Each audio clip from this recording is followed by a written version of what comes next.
말씀 함께 나누겠습니다. 우리가 어저께까지 사도행전 1장의 말씀을 함께 묵상했습니다. 성령님께서 어떠한 곳에 임하시는가 봤더니 기다려라 하시는 예수님의 말씀에 순종하는 교회요, 더불어 함께 모여서 기도하는 사람들, 말씀을 깨닫는 사람들, 그리고 일꾼을 세우는 그 사람들, 그 교회 위에 성령님 임하심을 보았습니다. 누구의 명령에 순종하는 거예요? 예수님 명령에 순종하는 겁니다. 누구의 이름으로 기도하는 겁니까? 예수의 이름으로 기도하는 겁니다. 누구 말씀 깨닫는 겁니까? 예수님 말씀 깨닫는 겁니다. 누구의 일꾼 세우는 겁니까? 예수의 일꾼 세우는 겁니다.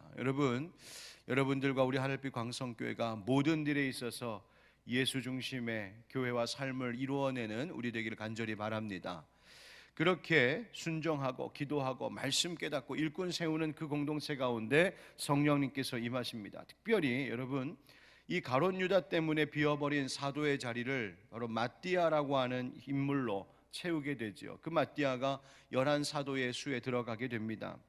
가룟 유다의 이 일, 예수님을 팔고 또 그가 스스로 자신의 목숨을 버린 이 일은 당시 초대교회 예수님을 따르는 제자들의 그 무리, 그 공동체의 큰 아픔이고 상처였습니다.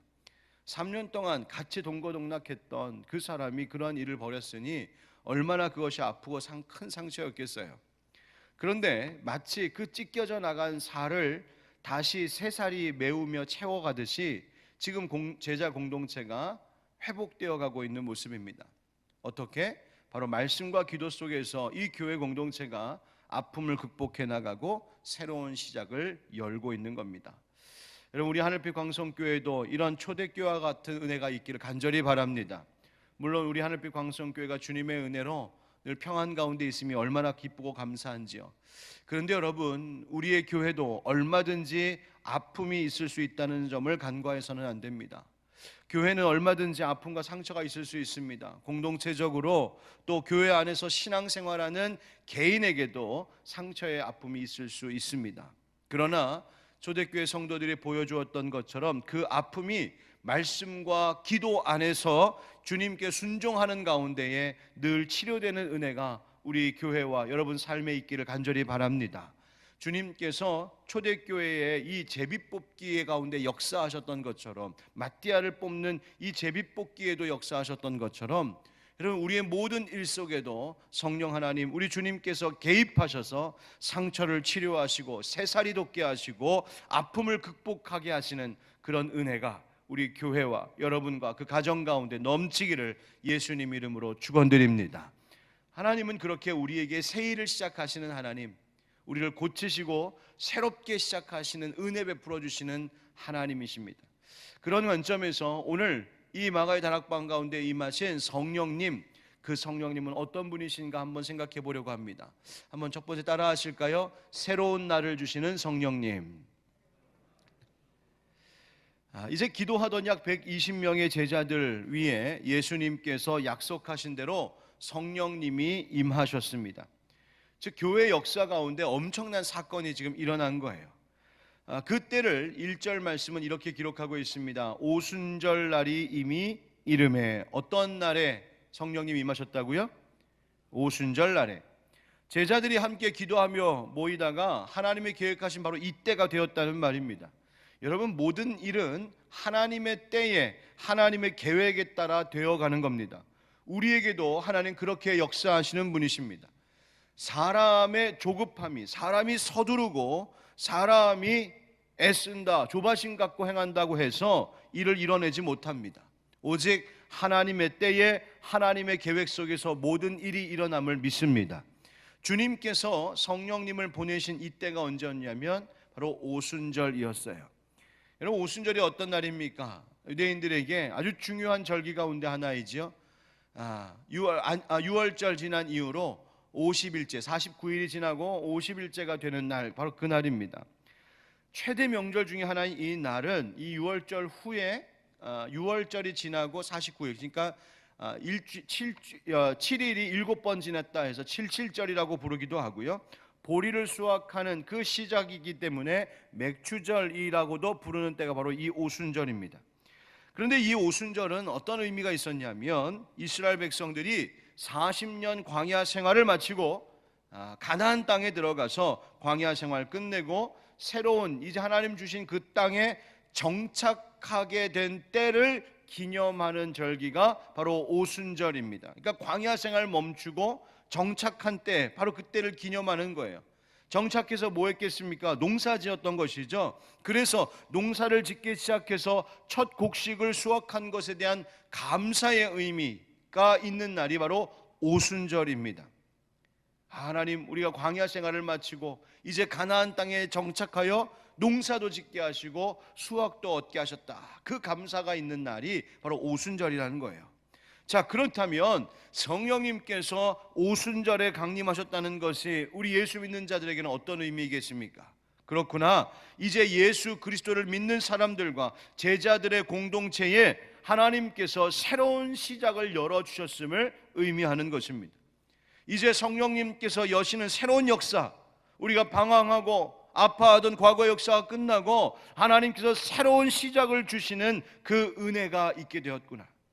이스라엘 백성들이 이제 광야 생활 마치고 농사지어서 수확하여 얻어 먹을 수 있었던 것처럼 이제 성령님께서 주시는 은혜를 먹으며 살아가는 새로운 시대가 열리게 되었다는 말입니다. 오늘 함께 하신 우리 모든 성도님들, 우리도 늘 새롭게 되는 은혜가 있기를 주님 이름으로 축복합니다. 축복합니다. 여러분, 어제의 슬픔, 괴로움 다 끝내고 새로운 좋은 하루가 시작되기를 정말 우리는 바라는 겁니다. 여러분, 혹시 어제 하루를 보내고 어제 밤에 혹시 잠자리에 들면서 아휴, 내가 어제 왜 그렇게 살았나 혹시 후회가 되는 분들 혹시 계십니까? 또 어제 주무시면서 왜 나에게 이런 일이 있었을까 속상하고 정말 안타까운 마음, 답답한 마음으로 잠자리에 든 분 혹시 계셨습니까? 여러분, 우리가 어제의 눈물을 닦고 오늘 다시 하나님 내게 주신 생명으로 주신 이 귀한 새로운 날 새 힘으로 살아가야 될 터인데, 우리가 지난 어제의 슬픔과 후회, 답답함, 이 모든 눈물 다 씻어버리고 오늘 내게 주신 이 하루를 어떻게 하면 새로운 힘으로 희망 있게 살아갈 수 있을까? 여러분, 그 새날을 주시는 분이 성령 하나님이심을 믿으시기 바랍니다. 여러분, 그 성령님 어떻게 우리가 누릴 수 있을까요? 초대교회 성도들이 기도하며 말씀을 깨달을 가운데에 성령님 임하셨던 것과 같습니다. 여러분, 오순절 이스라엘의 새로운 시작을 기념하던 그날에 하나님께서 성령님을 보내심으로 성령님께서 가정과 또 개인과 모든 공동체에 새로운 시작을 열어주셨던 것처럼 여러분, 우리도 이 새벽마다 항상 주님의 말씀과 기도로 이 하루를 열므로 성령님께서 어제의 회한을 다 씻어주시고 오늘의 새로운 희망과 기쁨을 채워주시는 그 복된 하루하루 살아가기를 주님의 이름으로 축원드립니다. 여러분, 그래서 제가 성령 강림절 때가 되면 늘 우리 성도들에게 이거 하시라고 강조했던 것 있습니다. 아침에 눈 뜨면 뭐 하라고요? 무슨 인사라고 그랬죠? 성령님 안녕하세요. 성령님 환영합니다. 성령님 생기를 불어넣어 주세요. 성령님 제게 생각을 심어주세요. 성령님 길을 비추어 주세요. 여러분, 맨 아침 일어나시면 성령님 환영하고 초대하시기 바랍니다. 저는 이 새벽 기도회가 그저 말식적인 시간이 아니라 여러분, 정말 성령님과 하루를 더불어 시작하고 성령님으로 인하여서 새날을 희망할 수 있는 그 기쁨이 있는 이 새벽 기도의 시간이 되기를 예수 그리스도의 이름으로 축원드립니다. 첫 번째, 성령님은 새로운 날을 우리에게 주시는 분이시다. 두 번째, 따라 하실까요? 새로운 언어를 주시는 성령님. 자, 성령을 받은 이 초대교회 제자들의 무리에 가장 나타난 특징적인 현상이 뭐였습니까? 방언한 것입니다. 여러분, 4절의 말씀을 우리 한번 같이 읽어보실까요? 4절 시작. 그들이 다 성령의 충만함을 받고 성령이 말하게 하심을 따라 다른 언어들로 말하기를 시작하니라. 아멘. 여러분, 그들이 다른 언어들로 말하기를 시작한다 이렇게 기록하고 있습니다. 그들이 그런데 이렇게 다른 언어들로 말하기 시작한 것은 사실 갑자기 일어난 뜻밖의 일이 아니었어요. 이것은 예언되었던 일입니다. 마가복음 16장 17절 말씀에 예수님께서 다음과 같이 말씀하셨었습니다. 믿는 자들에게는 이런 표적이 따르리니 곧 그들이 내 이름으로 귀신을 쫓아내며 새 방언을 말하며. 아멘. 즉 예수 믿고 따르는 자들에게는 귀신을 쫓아내는 권세가 주어질 뿐만 아니라 무엇을 말할 수 있게 하신다고요? 새 방언을 말하며. 즉 예수님께서 이미 예언하셨던 바가 지금 이 오순절 날에 초대교회 성도들 가운데 나타났다는 거예요. 자, 그런데 여러분, 여기서 마가복음에서 말씀하시는 이 새 방언이라고 하는 말은 사도행전 본문에서 다른 언어라고 이렇게 되어 있어요.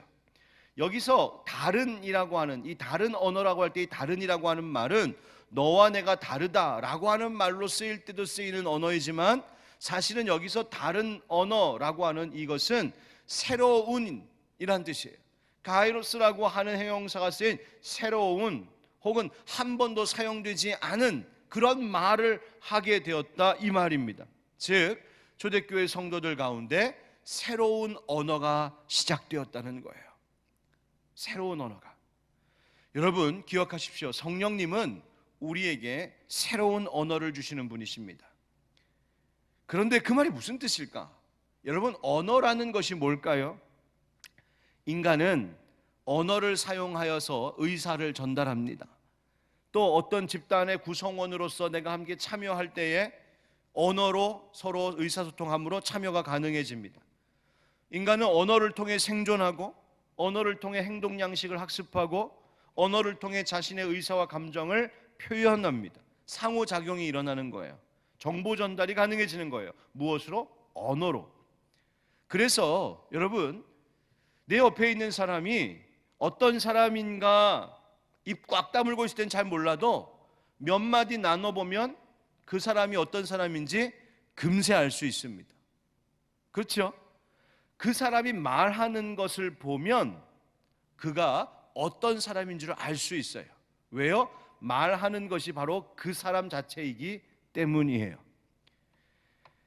오스트리아 영국의 또 철학자인 비트겐슈타인이라고 하는 사람이 이런 말 했어요. 나의 언어의 한계는 나의 세계의 한계를 의미합니다. 즉 쉽게 풀어 말하자면, 내가 말하는 것의 세계가, 내가 말하는 것의 그 영역이 결국 나의 세계의 전부라는 거예요. 쉬운 말로 말하는 것 보면 그가 누구인지, 그가 어떤 삶을 사는지, 어떤 세계 가운데 있는 사람인지를 알 수 있다는 말이에요. 그러니까 내가 쓰는 말과 내 삶이 분리되지 않아요. 내가 쓰는 말이 곧 나의 세계이고, 내가 쓰는 말이 곧 나인 거죠. 그런데 성령님께서 지금 초대교회 성도들, 기도하던 성도들에게 새로운 언어를 주셨다. 예수님 약속하신 것처럼 새로운 언어를 주셨다. 그 말은 무슨 말이에요? 그의 인생을 하나님께서 새롭게 하셨다, 새로운 인생 되게 하셨다는 말이에요.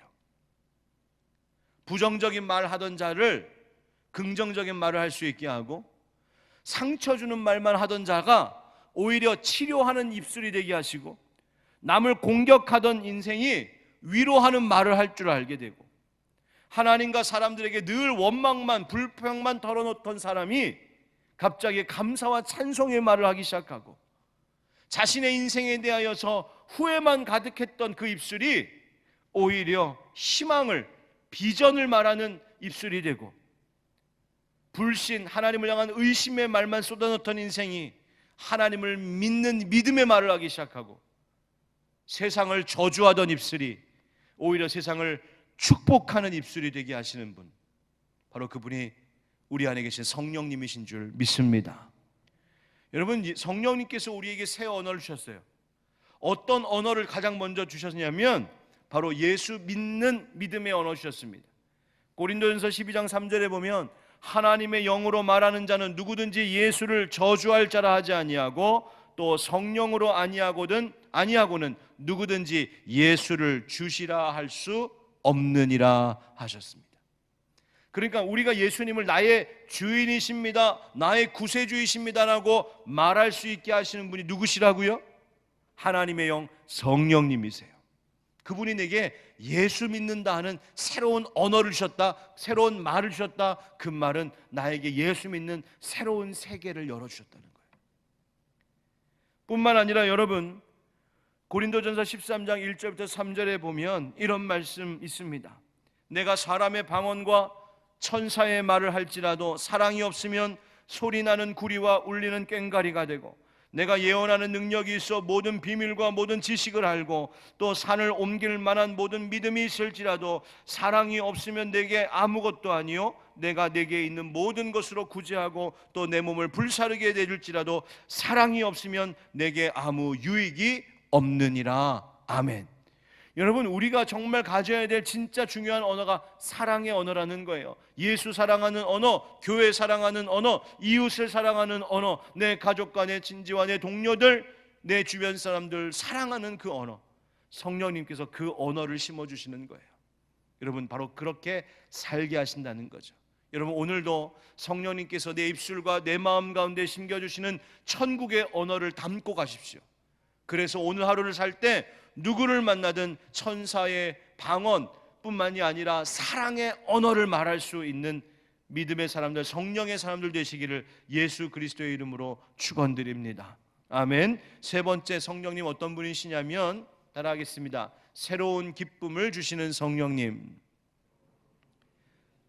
자, 이 초대교회 성도들이 성령을 받고 서로 다른 말들을 하자, 방언을 하자, 그것을 듣게 된 사람들이 깜짝 놀랐습니다. 특별히 11절 말씀에 보면 뭐라고 말하냐면, 그레데인과 아라비아인들이라 우리가 다 우리의 각 언어로 하나님의 큰 일을 말함을 듣는도다 하고. 무슨 일을 말한다고요? 하나님의 큰 일. 여러분, 성령 받은 사람은요, 그 성령께서 우리에게 하나님의 크신 일을 말할 수 있는 권세를 주시는 줄 믿습니다.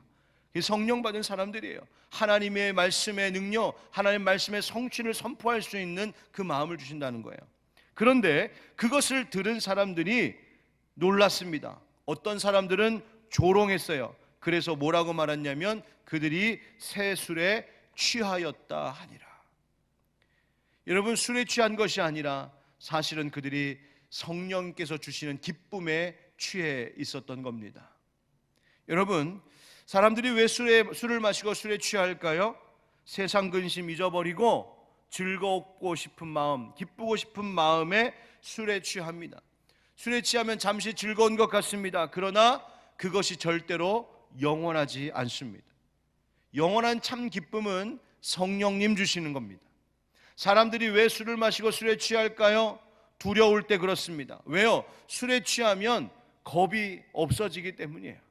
여러분, 혹시 여기 남자분들 가운데 우리 아내 되시는 분들께 프로포즈 하러 갈 때 너무 겁나서 소주 한 잔 마시고 가신 분 혹시 없으세요? 겁나는 거예요. 술 한 잔 마시면 겁을 이기고 용기가 날 수 있을 것 같아서. 그러나 여러분, 아닙니다. 술로 얻는 용기는 잠시 잠깐뿐입니다. 절대로 영원하지 않습니다. 진정한 용기는 오직 성령님께서 주시는 것인 줄 믿습니다. 여러분, 성령 사모하십시오. 성령님 주시는 기쁨과 그 용기를 구하시기를 바랍니다. 여러분, 이제 우리가 계속 사도행전의 이야기를 함께 이 새벽 시간을 통해서 나눌 텐데, 이 새벽 기도회를 통하여서 여러분 성령의 역사하심을 기대하시고 성령의 충만함을 받는 은혜가 있어서 오늘 말씀과 기도로 시작하는 이 하루가 성령님 주시는 새로운 날이 되고, 우리의 입술이 변화되어 새로운 언어, 천국의 말을 하는 우리가 되고, 세상의 헛된 기쁨과 용기를 쫓는 자들이 아니라 성령님 주시는 천국의 기쁨과 용기를 찾는 그런 성령 충만하신 여러분 되기를 예수 그리스도의 이름으로 축원드립니다. 아멘.